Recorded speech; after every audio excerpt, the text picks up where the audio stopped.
Moin Moin zusammen. Heute zeige ich euch die Reparatur eines Tachos Kombi-Instrument VW T4 nach Baujahr 2000 ungefähr, Facelift, baugleich mit dem Bohrer oder mit dem Golf 4 aus der gleichen Bauzeit, sind mehr oder weniger identisch. Hier haben wir einen Pixelfehler, sieht man ganz gut, komplett, aber fast nicht mehr zu sehen. Da hilft nur der Austausch, wir müssen ein neues Display einbauen und wie das funktioniert, das zeige ich euch jetzt.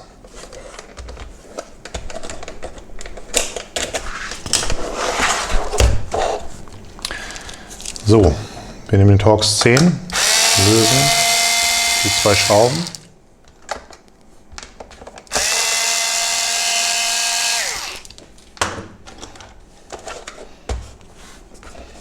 Dann entriegeln wir das Gehäuse, hebeln hier und dort.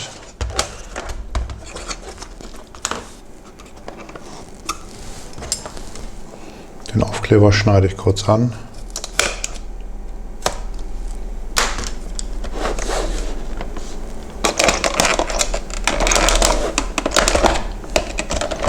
So, alles enthebelt, entriegelt. Der Deckel kann an die Seite. Hier haben wir einen Clip, da haben wir einen Clip. Den drücken wir mit dem Fingernagel kurz an die Seite, ein bisschen aufbiegen und gleichzeitig mit dem Finger die Platine ein bisschen vorziehen. Und dann kommt sie schon raus.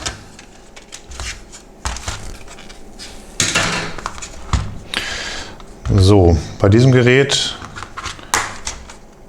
müssen wir die Zeiger natürlich runterholen. Wir müssen ja komplett an die Platine ran. Was speziell ist bei diesem T4 oder Golf 4, die Baureihen, die haben so einen silbernen Kasten hier hinter. Alle Kombi-Instrumente, die diesen Kasten haben, sind anders angesteuert als die Audis zum Beispiel, die mehr oder weniger das gleiche Display haben. Es sieht gleich aus, aber es ist ein bisschen anders von der Ansteuerung her. Deswegen funktionieren die Audi-Displays auch nicht hier drin. Und das ist auch eine andere Teilenummer. Das hier ist PX10936. Also nicht verwechseln, nicht das Audi-Display kaufen und in VW einbauen. Das funktioniert hier bei diesen Displays leider nicht. Noch eine andere Geschichte. Hier ist eine Platine hinter aus Keramik, die bekommt häufig Haarrisse. Erkennt man dann oft daran, dass dieses Display hier komplett rot wird, hellrot. Und dann ist leider eine Reparatur nicht mehr möglich. Da hilft auch kein Display-Austausch. Dann ja, hat man Pech gehabt. So, dann hebeln wir jetzt mal die Zeiger ab. Kann man leicht drehen.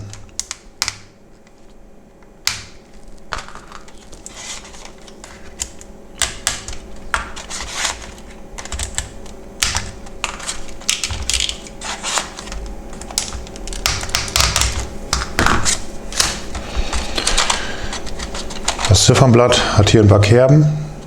Man dreht es bis zu der Position und kann man es leicht abnehmen. Hier anheben, genau das gleiche Spiel. Diesen Zeiger, den zieht man einmal doll.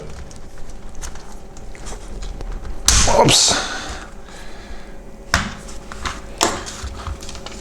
So, jetzt müssen wir die Entriegelung lösen. Von diesem Kasten, diesem Metallrahmen, von diesem und von diesem.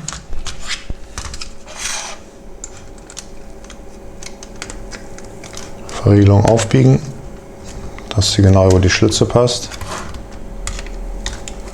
Hier auch.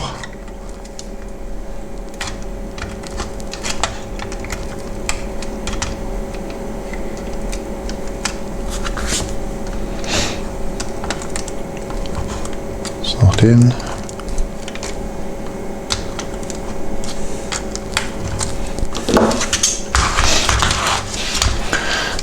So, dieser Plastikhalter hier, der weiße, der muss jetzt ab. Der ist hier geklipst. Da sieht man die verschiedenen Klipse. Gegendrücken.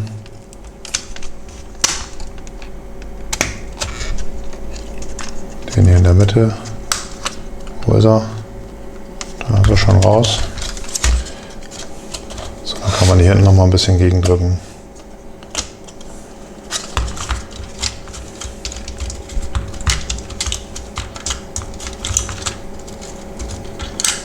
abheben, fertig. So, jetzt haben wir den. Da kann man auch hier gegen die Stifte drücken, gegen die Clips, gegen die Halter. Nehmen den Rahmen ab, dann haben wir das Display hier. So, das nehmen wir leicht hoch. Diese Auflage, das Auflagegummi klebt hier mal dran fest, das ziehen wir ab. Stecken es wieder hier in die Schiene. So, jetzt brauchen wir unseren Heißluftföhn. 280 bis 300 Grad. Vorsichtig erwärmen, einmal vor hin und her gehen. Aufpassen, dass man die Bauteile nebenan nicht mit ablöst oder die LEDs hier schmilzt.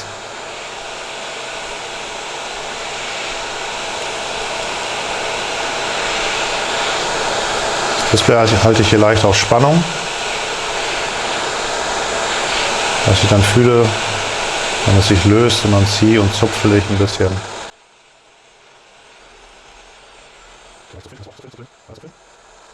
Fertig.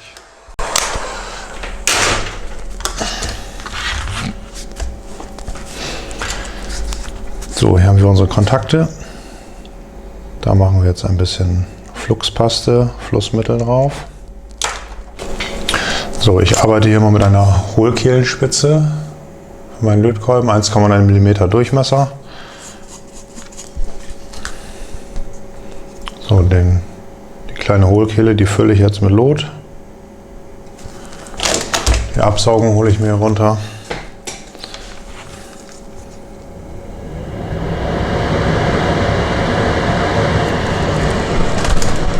So. Ich arbeite dabei mit einer Lupe. So gut sind meine Augen leider nicht mehr.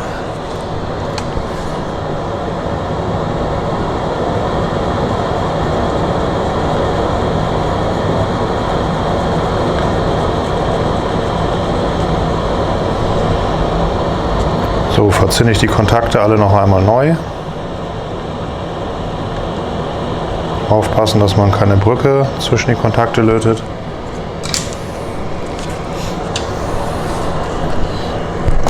So, dann nehmen wir das neue Display. Die Folie geht ab. Legen das erstmal hier vorsichtig drauf. So, jetzt haben wir hier Löcher, 1, 2 und hier unten auch.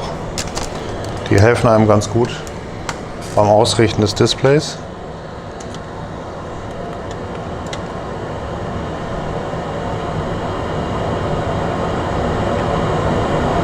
So.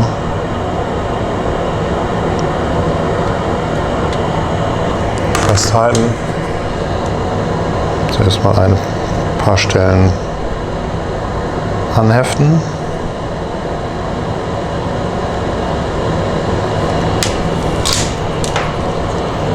So, nochmal ein bisschen Flussmittel oben drauf.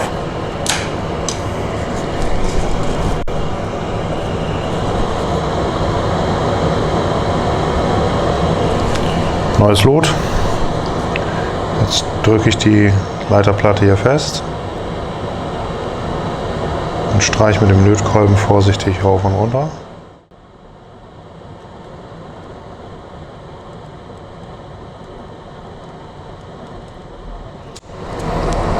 So, dann schaue ich noch einmal mit der Lupe. So, sieht gut aus.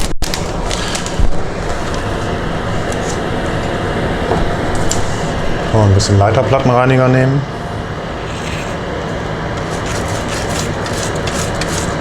Das Flussmittel abputzen. Und jetzt machen wir den ersten Test. Absaugung kann aus.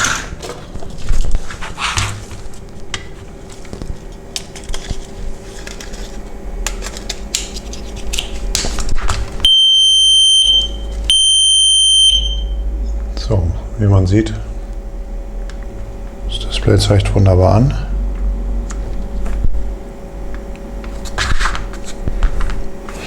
Auch bei diesem Display haben wir die Möglichkeit, den Kontrast noch nachträglich einzustellen. Der ist jetzt schon perfekt. Hier haben wir diesen kleinen Drehregler, diesen kleinen Poti, da kann man mit einem kleinen Kreuz oder ich nehme hier so einen kleinen Schlitzschraubendreher hier hinein und vorsichtig nach links oder nach rechts drehen. und den Kontrast seinen Wünschen entsprechend einstellen. Aber das hier ist schon alles super, das bleibt so.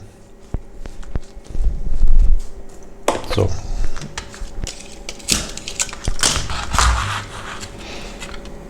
So, dann nehmen wir hier auch die Schutzfolie runter.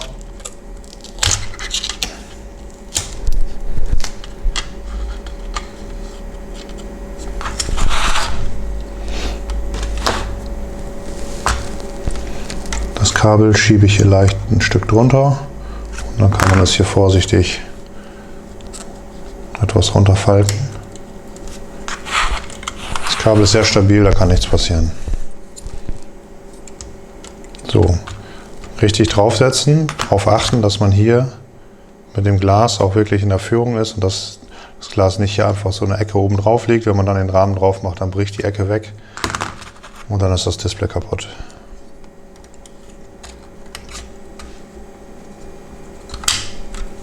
Hier drücke ich das Kabel auch noch ein bisschen rüber.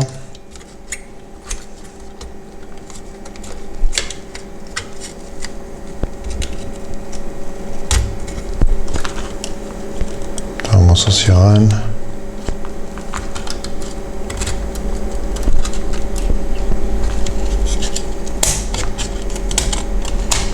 So, nochmal darauf achten, hier auf diese Ecke und hier auch. So. Bisschen auf Spannung halten. Dann biegen wir die Verriegelung wieder zurück. Auf dieser Seite auch. So könnt ihr es sehen.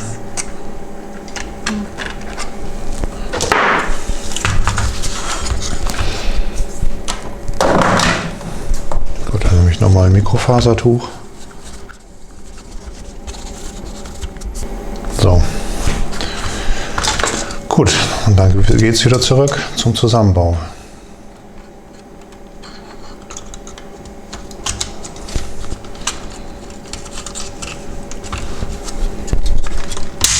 Klick. Man hört auch immer, ob es eingerastet ist. Kann auch mal nachdrücken. Gleiche Verriegelungstechnik wieder.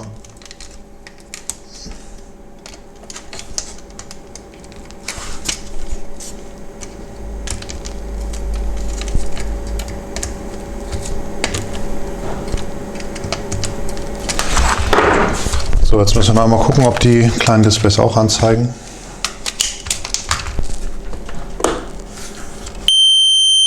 Ja, alles gut. Sollten die mal nicht korrekt anzeigen, nochmal die Verriegelung hier unten lösen. Displays nochmal ein bisschen ausrichten und dann nochmal kontrollieren.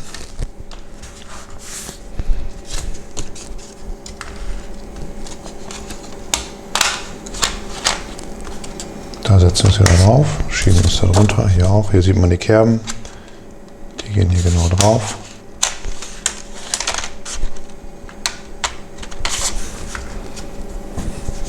Auch hier kann man noch mal rüber putzen.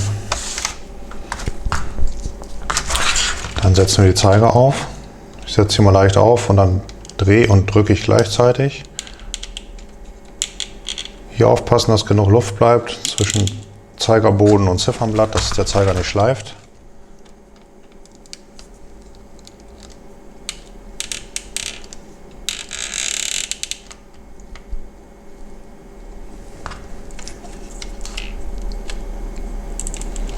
So.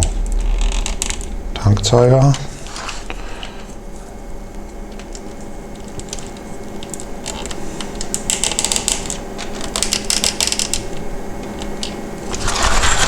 Temperatur. So, wenn wir die jetzt einstellen, dann gehen wir immer gegen Uhrzeigersinn.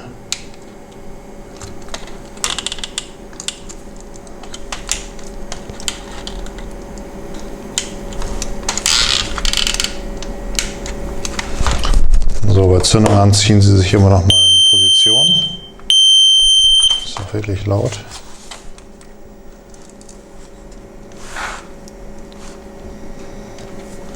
So, wie man sieht, der ist gut. Tank ist auch gut. Die beiden sind noch nicht ganz korrekt.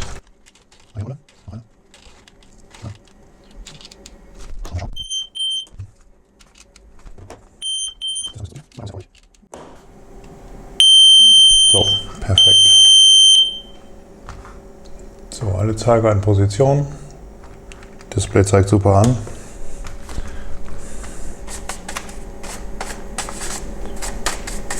Dann pinsel ich noch mal ein bisschen den Staub runter.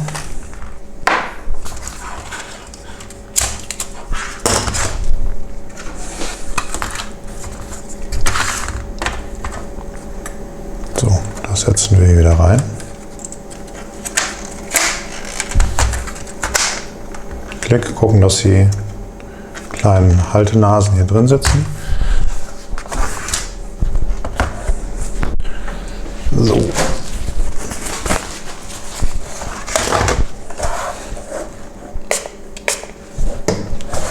Dann machen wir das Glas noch etwas sauber.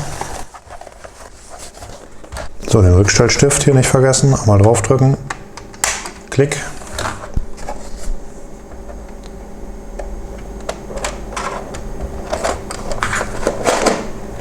Deckel vorsichtig aufsetzen. Auch da klickt es nochmal.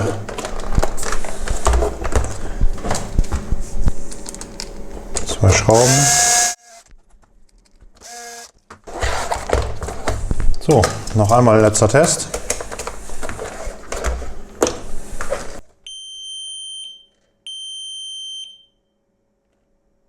So, alle Pixel wieder da.